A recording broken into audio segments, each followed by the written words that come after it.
We thank all producers for all their very, very important help in making this a tremendous success here. Now, we've been doing this for 25 years. Here's just a quick snapshot of just the past 5 years. And as you can see, we're generally within about 2 bushels here of what USDA will tell us here in the month of September. Only change here you can see for 2012. Certainly very, very tough deal here. And keep in mind for 2012, the survey was actually taken right in the worst of the entire drought situation in August here.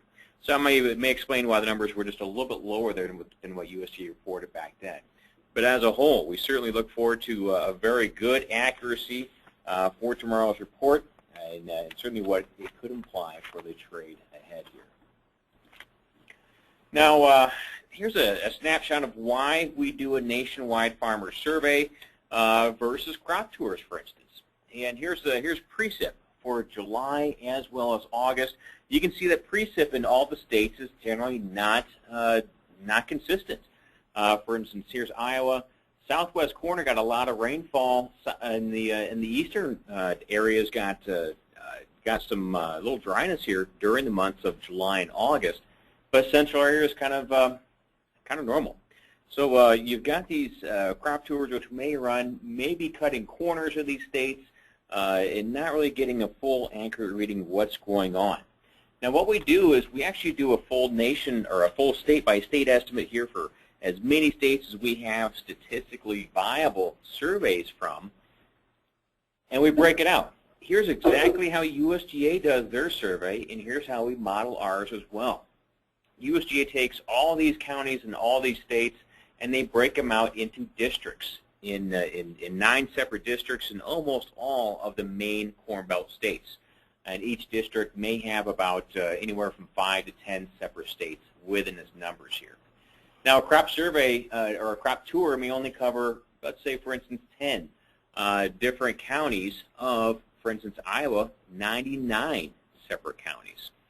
So we've got some limitations on data with crop tours. Well, what do we see as far as our numbers that we got for this for the 25th annual survey, which just wrapped up? Pretty good coverage, and this is so extremely important that we feel that we're going to keep on doing it just like this. And if we go back to that picture as far as rainfall, just 2 slides back, look at this rainfall, how uneven it was throughout the state.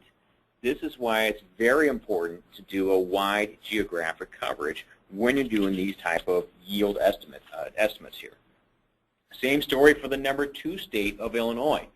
Here's the districts as laid out. There's 9 separate districts laid out in the state of Illinois here.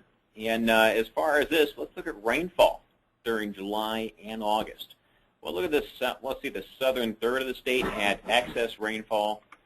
Central areas mostly normal rainfall, and then some uneven coverage here in the northern third.